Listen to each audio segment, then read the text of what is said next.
कार्यक्रम के पुण्यार्चक हैं साधु सेवा ट्रस्ट। सभी गुरु भक्तों का एक ही प्रण, साधु सेवा और समर्पण। इसी भाव एवं भावना के साथ कार्य कर रहा है साधु सेवा ट्रस्ट। हम जानते हैं हमारे गुरुओं ने हमें इतना सब कुछ दिया, परंतु हमने अपने गुरुओं के लिए क्या किया, ये सवाल जरूर उठता है। देश के कई ऐसे प्रांत हैं जहां पर दिगंबर मुनियों को विहार करने में बहुत कठिनाई आती है। चौके वाले न मिलने पर विहार के दौरान आहार की व्यवस्था भी नहीं बन पाती। कई गांव व शहर आज भी ऐसे हैं जहां साधु संतों के चातुर्मास नहीं हुए हैं। इन सब को देखते हुए श्री साधु सेवा ट्रस्ट का उदय हुआ, जिससे दिगंबर मुनियों के आहार, विहार, प्रवास आदि की व्यवस्था को सुचारू रूप से बनाया जा सके, जिसके माध्यम से हमारा समाज, धर्म, संस्कृति सब सुरक्षित रह सकते हैं। क्यों न हम भी अपनी चंचला लक्ष्मी का सदुपयोग करें एवं अपने सच्चे गुरुओं की रक्षार्थ हेतु आगे आएं।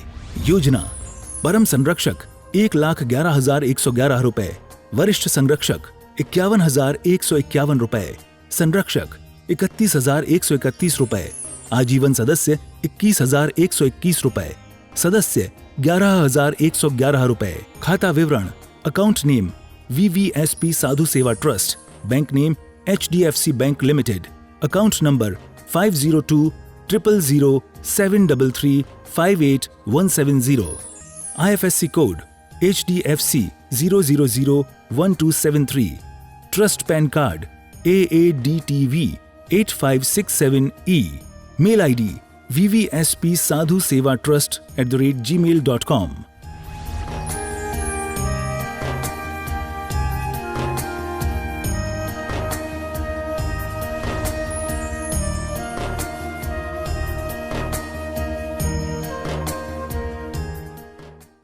आत्मकल्याण के इच्छुक उपस्थित सभी धर्म प्रेमी पुण्य आत्मा एवं महानुभाव, हमने अपने जीवन में अपने जीवन को कैसे जिए ये आचार्य भगवंतों के माध्यम से जाना। हमने सम्यक्त को जाना, आचार्य भगवंत कुंदकुंद स्वामी जी के माध्यम से हमने मिथ्यात्व को जाना। जो व्यक्ति सच्चे देव के द्वारा कहा गया, गणधर परमेष्टि द्वारा विस्तारित किया गया, प्रतिपादित किया गया धर्म ऋषियों और मुनियों के माध्यम से जो ग्रंथ में उकेरा गया है, ऐसे शब्दों को पढ़ने के बाद जो बोलता है जो का तो, ऐसा व्यक्ति सम्यक दृष्टि है। उसके साथ साथ जो इससे विपरीत क्रिया करता है वो मिथ्या दृष्टि है। महानुभाव, आचार्य भगवंत यहाँ पर सम्यक दर्शन और मिथ्या दर्शन की क्रियाएं बताते हुए बता रहे हैं कि धर्म क्या है क्या नहीं है। जब व्यक्ति सम्यक के बारे में जान चुका, मिथ्यात्व के बारे में जान चुका, उसके बाद धर्मात्मा के जीवन में एक सवाल खड़ा होता है कि हम धर्म कैसे करें। इस संसार में रह कर के इस संसार से विपरीत जो क्रिया है मोक्ष की, उसे कैसे करें, समझ नहीं आता। संसार और मोक्ष, इन दोनों में तालमेल कैसे बिठाएं, दोनों में संतुलन कैसे बिठाएं, बहुत कठिन काम है। राग, देश, क्रोध, मान, माया, लोभ, इन कषायों से भरा हुआ, लेश्याओं से युक्त ऐसा ये संसार, और हिंसा, झूठ, कुशिल, चोरी, 5 पापों से युक्त ये संसार, और इससे विपरीत 10 धर्मों वाला उत्तम क्षमादि जो 10 धर्म हैं, 5 अणुव्रत, 3 गुणव्रत, 4 शिक्षाव्रत, 5 महाव्रत, 3 गुप्ती, 5 स्मृति, इनके साथ साथ जो देश व्रत और महाव्रत है, ऐसा ये धर्म और कर्म, संसार और मोक्ष, इन दोनों में संतुलन बनाएं कैसे, ये एक बहुत बड़ी कठिन बात है। धर्मात्मा परेशान रहते हैं कि हम धर्म में और कर्म में संतुलन कैसे बनाएं। लोग कहते हैं वैरागी नहीं है, वैरागी तो बहुत हैं, 15 साल से लेकर के 25 साल की उम्र तक प्रत्येक व्यक्ति के जीवन में एक बार वैराग जरूर जागेगा नियम से। लेकिन वैरागी को सही दिशा मिलना ये बड़ा कठिन काम है। कई लोग मोक्ष मार्ग पर आगे बढ़ते हैं लेकिन पीछे लौट के आ जाते हैं। प्रतिमाधारी बनना, क्षुल्लक बनना, ऐल्लक बनना, मुनि बनना, ये बहुत क्लिष्ट क्रियाएं हैं, सरल नहीं है। संसार में रह कर के धर्म करना कोई सरल बात नहीं है। भोगियों के बीच में रह कर के सात्विक जीवन जीना सरल नहीं है। पापियों के बीच में रह कर के धर्म करना सरल नहीं है। और इस पंचम काल में धर्मात्मा होना बड़ा मुश्किल काम है। और उस पंचम काल में ही जब मर्यादाएं नष्ट भ्रष्ट हो जाएं, ऐसे पंचम काल में मोक्ष मार्ग पे चलना और भी कठिन काम है। महानुभाव, सम्यक को जान लिया, मिथ्यात्व को जान लिया, लेकिन धर्मात्मा के मन में एक ही सवाल खड़ा होता है कि धर्म कैसे करें। धर्म में और कर्म में, संसार में और मोक्ष में संतुलन कैसे बनाएं, ये एक बहुत बड़ा काम है। तो आचार्य कुंदकुंद स्वामी जी ने हमारी इस जिज्ञासा का समाधान रहन सार की चौथे नंबर की गाथा में किया है। महानुभाव, आपका अहोभाग्य है, आपका धन्य भाग्य है कि आपके जैन धर्म में आचार्यों की, हमारे अरहंतों की, भगवंतों की, निर्गंथों की महती कृपा है हमारे ऊपर कि हमें जीने और मरने तक की सारी विधियां, सारी कलाएं उन्होंने सिखाई है।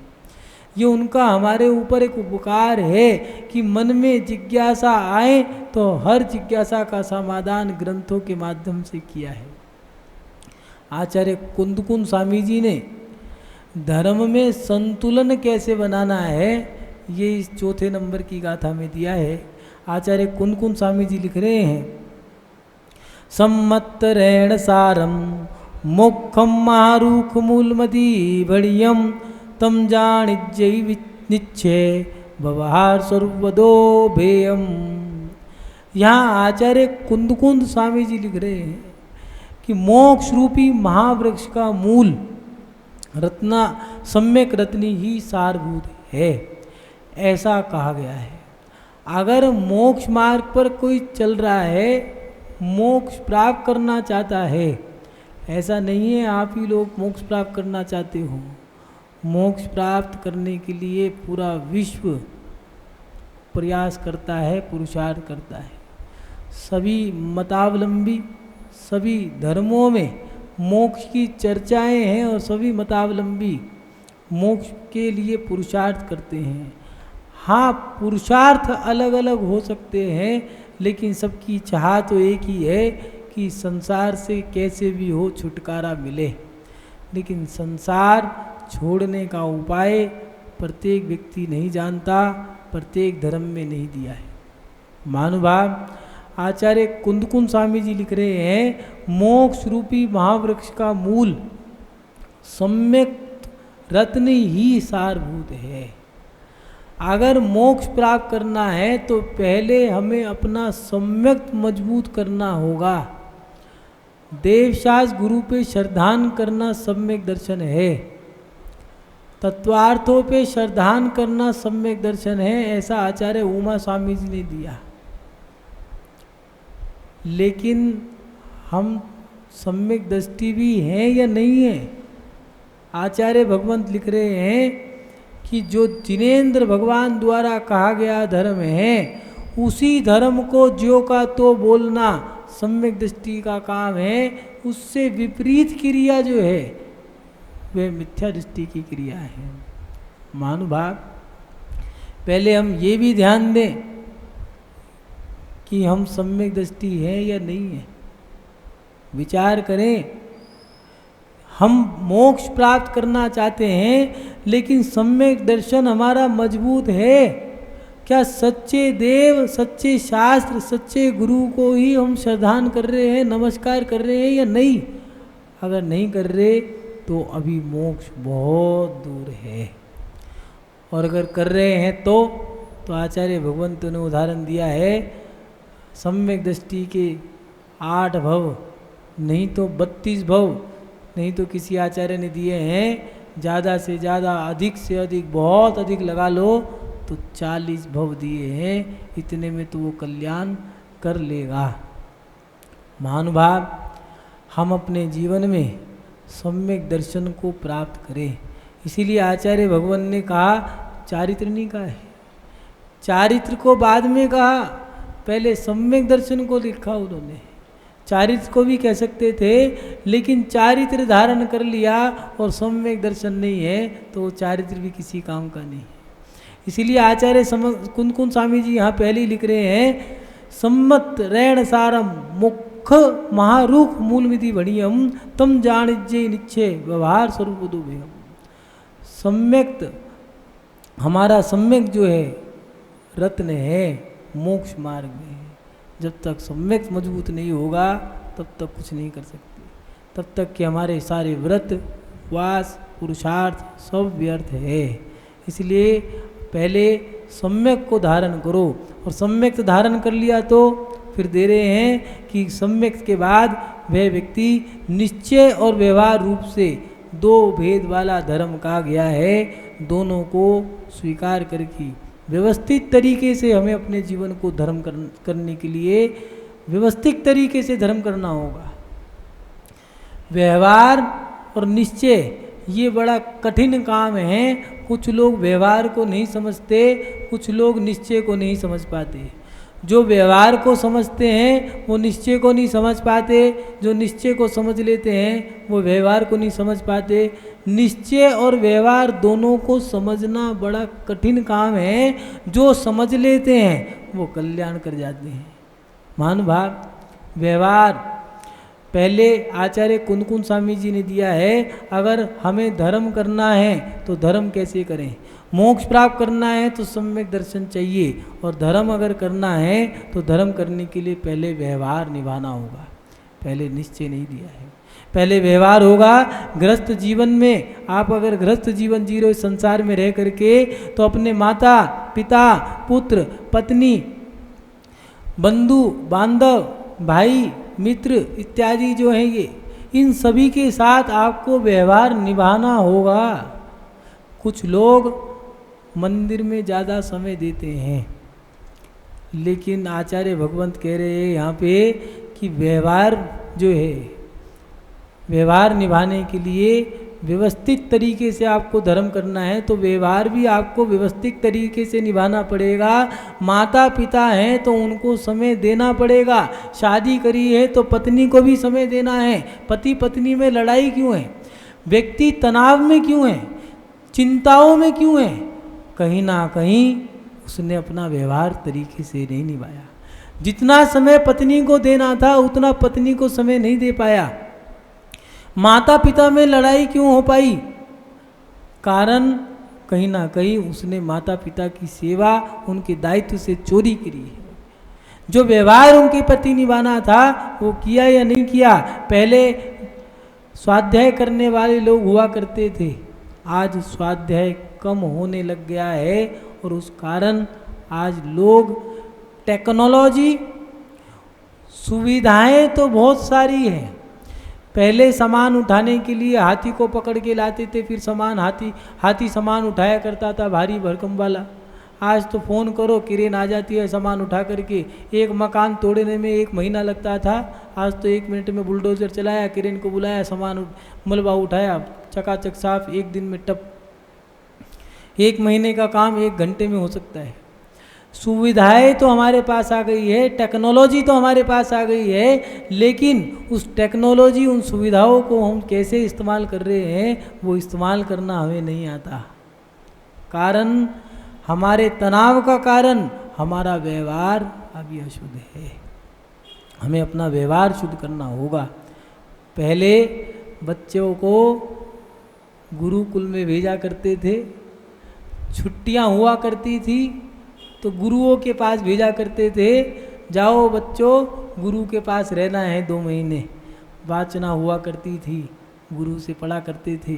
गुरु के पास रह करके उनकी दिनचर्या में, दैनिक क्रियाओं में भाग लिया करते थे। सीखने को मिलता था, आहार में, विहार में, निहार में, उनकी दैनिक क्रियाओं में, चर्या में सहभागी बनते थे। बच्चों का पुण्य बढ़ता था, उनको शिक्षाएं मिलती थी, संस्कार मिलते थे। बच्चे सुबह उठ करके नमस्कार करने की क्रिया जानते थे। उठते के साथ ही माता पिता को गुरुकुल में रहने से फायदा क्या था? उठते के साथ ही माता पिता को जय जिनेंद्र बोला करते थे। अपने घर के दादा दादी, माता पिता, बड़े भाई और बहन, ताऊ चाचा, दुनिया भर की जो कुटुंब परिवार के जो रिश्ते थे, उन सबको चरण छू कर के नमस्कार किया करते थे। आज हमने कॉन्वेंट, जो आप वो स्कूलों में भेजते हो, क्या कहते हैं उन्हें? कॉन्वेंट। हमें तो बोलने भी नहीं आते, तुम जिन स्कूलों में भेजते हो, ऐसे वो कॉन्वेंट कोरोना वाले कौन से स्कूल हैं, उन्होंने तुम भेज करके करते क्या हो?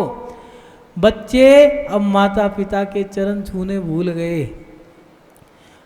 अब तो सोते सोते गुड मारो, नहीं तो गुड नाइट। उठने के साथ गुड मॉर्निंग, मुंह से ऐसा लगता है जैसे कि गुट मार रहे हो, लठ मार रहे हो। एहसान पटकते हैं, विनय खत्म हो गई, झुकने की क्रियाएं खत्म हो गई, नमस्कार करने के संस्कार खत्म हो गए। ये था हमारा व्यवहार, और जो आज रिजल्ट आ रहा है, हमने व्यवहार खत्म कर दिया, बच्चों के संस्कार खत्म हो गए। सम्यक तो हमारा बड़ा मजबूत हुआ करता था, स्वाध्याय हुआ करता था, तो हम सम्यक के माध्यम से, सम्यक दृष्टि रात्रि में शादी नहीं किया करता था, सम्यक दृष्टि शादियों में आतिशबाजी नहीं किया करता था, सम्यक दृष्टि मंदिरों में शादी किया करते थे, रिसोर्टों में शादी नहीं करते थे, होटलों में शादी नहीं करते थे, घर के लोग बनाया करते थे, बाराती आते थे, घराती खिलाते थे। अब तो ऐसी व्यवस्था हो गई है, आओ खाओ और जाओ, मत गुर्राओ। जो देना है दे करके जाओ, ले करके मत जाओ। परंपराएं बदल दी। सम्यक दृष्टि की पहचान थी, वो धर्म के अनुसार चलता था, भगवान की आज्ञा के अनुसार क्रियाएं करता था। लेकिन हमने सब क्रियाएं बदल दी हैं। महानुभाव, हमें पहले जीवन में सम्यक को मजबूत करना होगा। उसके साथ साथ व्यवहार, हमारा व्यवहार कैसा है? व्यवहारिक लोग व्यवहार और निश्चय को नहीं जान पाए। जब तक संसार में रहना है तो व्यवहार निभाना होगा, नियम है। निश्चय में रहना है तो निश्चय का तो मतलब इतना है, अप्पा अप्पम में रहो, अपनी आत्मा को अपनी आत्मा में लीन रखो। लेकिन हम निश्चय में व्यवहार को ले आते हैं और व्यवहार में निश्चय को ले आते हैं। आज लोगों में तनाव का कारण क्या है कि निश्चय और व्यवहार को ना समझने के कारण व्यवहार में निश्चय को लगा रहे हैं, निश्चय में व्यवहार को मान रहे हैं। साधक के जीवन में साधना दी है, अपने आत्मा में मस्त रहो बस।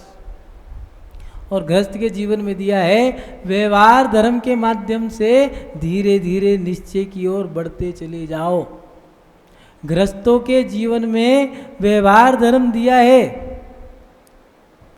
लेकिन त्यागी व्रती जो है, देशव्रती जो है, वो सोचते हम निश्चयवादी बन गए, प्रतिमा ली है, धर्म को थोड़ा बढ़ाया है, निश्चयवादी नहीं बने।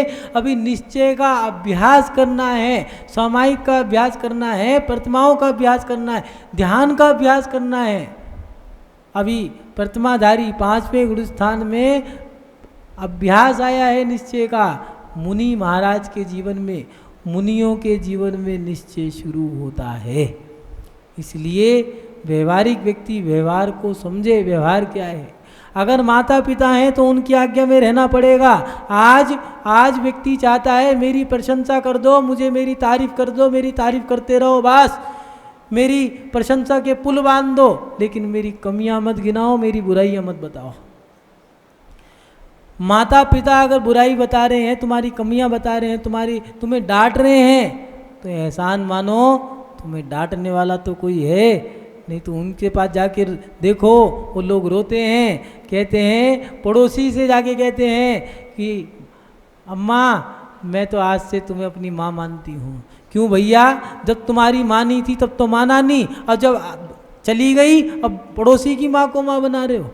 वो भी कह रही है जो अपनी माँ का नहीं हुआ मेरा क्या होगा, भाग यहाँ से। महानुभाव, व्यवहार का मतलब है अपने गृहस्थ जीवन में माता पिता, पुत्र, पत्नी, व्यापार, बंधु बांधव, कुटुंब, इन सबको, इसके साथ साथ आपका जो परिवार है, बच्चे हैं, पत्नी है, इनको भी समय देना है। बच्चों में, बच्चों के दिलों में एक सूना स्थान है, उनके अंतरंग में एक कोना ऐसा बन गया है जहाँ पर बच्चे कहते हैं उस कोने में वो बात उन्होंने लिख दी है, बात घर कर गई है, उनके कोने में बैठ गई है वो बात, क्या कि हमारे माता पिता के पास हमारे लिए समय नहीं है। हर बच्चे की जबान पे एक ही बात है, मेरी माँ मुझे प्यार नहीं करती, मेरे पापा मुझे प्यार नहीं करते। कारण बच्चे तो पैदा कर लिए लेकिन उनको समय नहीं दे पाए। जितना समय हमें परिवार को देना था, जितना समय हमें अपने गृहस्थ जीवन में गृहस्थ को देना है, ये व्यवहार हमारा व्यवहार है। इसको अगर हम तरीके से करते हैं तो महानुभाव अनुशासित, सुबह उठने से लेकर के रात के सोने तक का अनुशासन हो। ऐसा नहीं है मन में आया घूमने चले गए, मन में आया मौज मस्ती चले गए, विधान करने के लिए बुलाया तो समय नहीं है, शादी का कार्ड आया 500 किलोमीटर का तो पूरी पलटन साथ ले गए। ट्रेन में टीटी परेशान है, शादी में शादी वाले परेशान हैं। ये क्या है? ये गलत है। व्यवहार का मतलब है कि व्यवहार भी आपको अनुशासित करना होगा। महानुभाव, कैसा व्यवहार हो, हमें अपने जीवन में सुबह सोने से, रात को सोने से लेकर के सुबह जागने तक और सुबह जागने से लेकर के रात के सोने तक अनुशासित जीवन जीना होगा।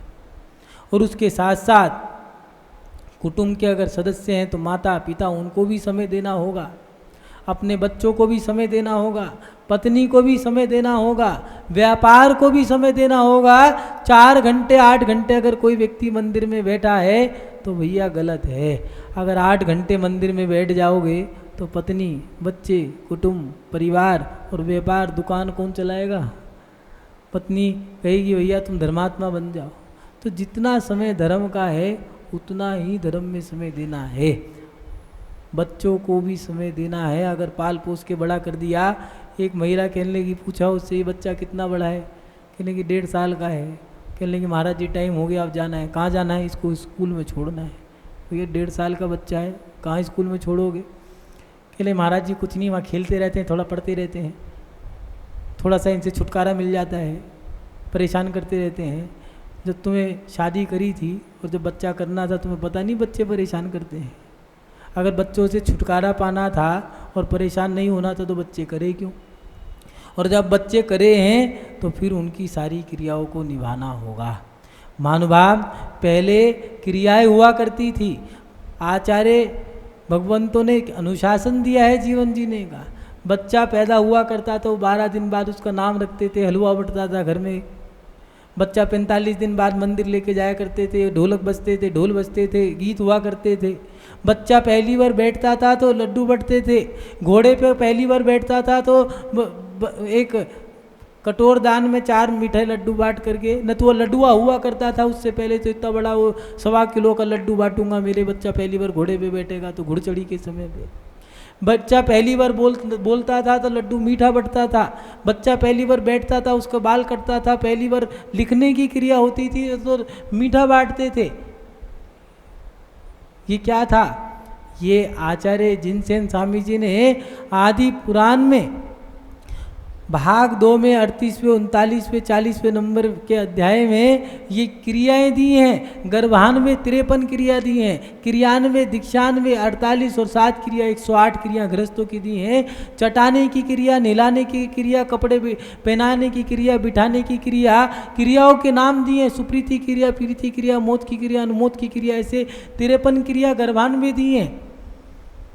48 क्रिया क्रियान्वय दी है, दीक्षान्वय क्रिया अलग दी है, लेकिन हमें पता ही नहीं है।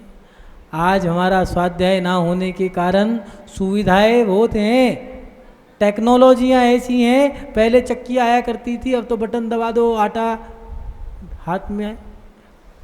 बैठ जाओ, 4 मंजिल चढ़ना हो, 10 मंजिल चढ़ना हो, बटन दबाओ, चौथी मंजिल 10वीं मंजिल पे पहुंच जाओगे।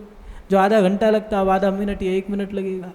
टेक्नोलॉजियाँ हैं, सुविधाएं हैं, उपलब्धियां हमारे पास दुनिया भर की हैं, लेकिन उनको कैसे इस्तेमाल करना है हम नहीं जानते। कारण हमारा अध्ययन नहीं है, स्वाध्याय नहीं है। इसलिए आचार्य कुंदकुंद स्वामी जी कह रहे हैं कि पहले सम्यक दर्शन को मजबूत करो। सम्यक दृष्टि व्यक्ति व्यवहारिक होगा। पहले के व्यक्तियों की 6 क्रिया हुआ करती थी। सुबह उठते के साथ ही मंदिर में धूप लगाना, भगवान पे लुटिया डालना, अभिषेक करके आ गए, अर्घ चढ़ा दिया, ज़्यादा समय तो पूजा कर ली। कोई भी साधु आए, चौका तो लगता ही था, नहीं आए तो साधर्मी का चौका लगा के भोजन करा दिया।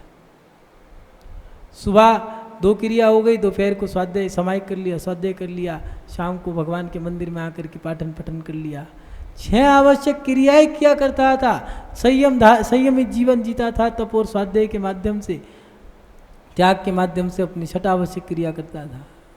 आज 1000 में 1 व्यक्ति ऐसा नहीं मिलेगा जो अपने जीवन को संयमित या 6 आवश्यक क्रियाओं के साथ जी रहा हो। महानुभाव, सम्यक दृष्टि अनुशासित होता है, उसका व्यवहार सम्यक व्यवहार होता है। उसके साथ साथ निश्चय को ध्यान में रख कर के हमें अपने जीवन में जीना है। निश्चय का प्रयास करना है कि हमें एक दिन मुनि भी बनना है। याद रखना, पहले की परंपराएं बहुत अच्छी थी। पहले की परंपरा थी बाल्यकाल में खेल कूद, किशोर काल में पढ़ाई लिखाई, युवा काल में जिम्मेदारियां, शादी ब्याह बच्चे, प्रौढ़ काल में गृहस्थी की जिम्मेदारी, और जब ये पूरी हो जाती थी 20 साल में शादी हो जाती थी। अगर 20 साल में शादी नहीं होती थी तो माता पिता को चक्कर आने लग जाते थे कि लड़की कंधे से ऊपर उठ गई। आज 30 साल में, 35 साल में अब वो बच्ची भी, लड़की भी लगने लग गई है, 2 बच्चों की माँ, फिर भी वो कह रहे हैं अभी छोटी है, शादी नहीं हो रही। उसका रिजल्ट क्या है? पहले 45 साल में व्यक्ति फ्री हो जाया करता था, 50 साल की उम्र में अपना स्वतः धर्म करना शुरू कर देता था। आज 30 साल की उम्र में चेहरे पे झुर्रियाँ दिख रही हैं। लड़के वाले भी कह रहे हैं भैया अब लड़की बेकार हो गई, हमें नहीं चाहिए 30 साल की। चप्पलें घिस घिस के बर्बाद कर दी। पहले पढ़ाई में मजे में नहीं करी, अब सजा में नहीं हो रही शादी। पहले व्यवहार भी सटीक था। हमें अनुशासित तरीके से कब जिम्मेदारियां निभानी है, और उसके साथ साथ जिम्मेदारियों को छोड़ने का भी समय था। 50 साल तक की क्रिया व्यवहार की हुआ करती थी, और उसके बाद अब निश्चय की क्रिया करो। व्रती, संयमी बनो, व्रती बनो, व्रती बनने के बाद महाव्रती बनो। महानुभाव, ये हमारे जीवन का तरीका था। आचार्य भगवान लिख रहे हैं अपने जीवन में सबसे पहले सम्यक को मजबूत करें। उसके साथ साथ कुछ लोग व्रत करते हैं, तत्वार सूत के, सहस नाम के, नमोकार के व्रत करते हैं, भक्तांबर के व्रत करते हैं, 64 रिद्धि के व्रत करते हैं, 40 शुद्धि के व्रत करते हैं।